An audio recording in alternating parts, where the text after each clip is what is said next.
so bright she can burn your eyes. Better look the other way. You can try, but you'll never forget her name. She's on top of the world, hottest of the hottest girls. Say, oh, we got our feet on the ground and we're burning it down. Oh, got our head in the clouds and we're not coming down. This girl is on fire. This girl is on fire. She's walking on fire. Today we chose to celebrate the World AIDS Day from a different dimension, a different point of view. And the theme of what we're doing today is my body is my body. It might sound strange to emphasize on your body being your body, but we're looking at it from the angle of women being able to make choices over their body. But how much does culture influence what happens to a woman's body? How much does religion determine what happens to a woman's body? How much does the society determine what happens to a woman's body? It's a huge, huge, huge gap.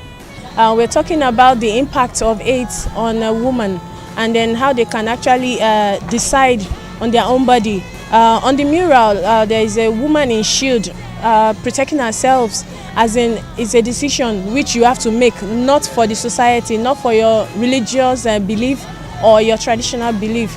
It is your body, so you can decide on exactly how it functions or who touches it or not. This girl is on fire.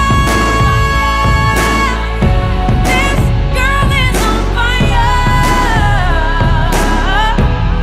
She's walking on fire. This girl is on fire. I think, the art is really great. The fact that 4 young artists have been given the opportunity to articulate, their ideas around the stigma that surrounds, AIDS and being HIV positive. This is something that we have to continuously be fighting against, and I think that art is a very important vehicle for part of this, struggle, part of this fight against the stigmatization of people who have been declared HIV positive. Everybody stares as she goes by. They can see the flame that's in her eyes. Watch her as she's lighting up the night. Nobody knows that she's a lonely girl, and it's a lonely world. But she gon' let it burn, baby, burn, baby. After having sat together in a workshop with a group of female artists, we were able to dissect the issues, agree on the issues, draw up a concept, and say that this concept should be able to drive a conversation on these issues. The pressures from the society, the pressures from culture, the pressures from the need, the poverty, the issues that determine what actually happens over your body, not necessarily you. All I want you to do for me is give it to me when you get home. Yeah, baby, whip it to me when you get home. Now, just a little bit.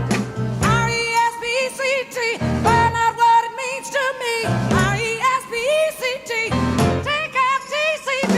Sock it to me, sock it to me, sock it to me, let her explain. Sock it to me, sock it to me, sock it to me. Woo, hey, let her explain.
And some of the conversations we had in the last 3 days is how do you ensure people, and especially women, young women, are properly protected against the virus. How do we stop the spread of the virus, especially with younger children as well. We see a situation whereby people are not as vocal as they should be around the subject matter. People don't go for screenings, people don't go for tests because it's such a sensitive issue. We've come to realize that as a woman and as a young woman, even married and unmarried, you should actually make sure you're constantly checking yourself. What we've attempted to do here is to stamp a seal with art, around the conversation. So if you look at the shield, you see a young woman protecting herself. The theme around my body is mine, despite what society is saying about it, despite what people talk about it, you own your body. You have the right to protect yourself, and you are fundamentally, if I'm finding the right word, it's a fundamental human right. That's the word actually. It's a fundamental human right to protect yourself, to ensure that on a regular basis, irrespective of what people are saying, that you're making sure that you're doing the right thing and you're being more vocal about the conversation.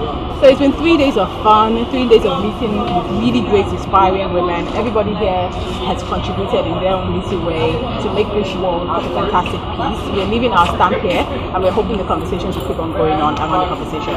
Happy International World AIDS Day. This is just the beginning of many, many more great things to come. Makes me that much stronger, makes me work a little bit harder, makes me that much wiser.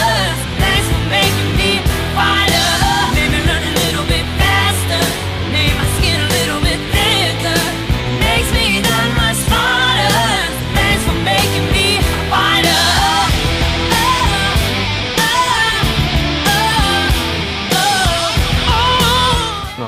But basically we hadn't really gotten around to that project, but this was an opportunity to actually see what we could do with it. And since we have a death of female prisoners, we thought it was nice to have a female oriented project in here, so it will encourage more inmates of the opposite sex coming in.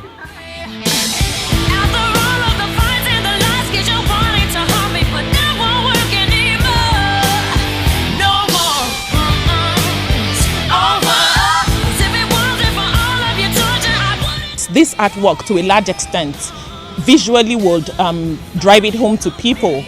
Seeing the woman covering her body, being the shield, means that she has a right over her body. She has the right to protect herself from any outside interference, and people must learn to understand and respect that. My body, my body. It's really a pleasure that all of you here are supporting this initiative on such an important day. As you say, my body is my body, and I just hope that more women can say that to themselves every day. My body is my body, because we do have to make our bodies belong to us. We have to be able to dictate what we want on our bodies, from our bodies, to our bodies, to receive from it, to give from it, because already women give so much of their bodies. So they should have a say in how, that body functions, if you wish. I have the pleasure and the honor and the privilege to be able to unveil this mural today.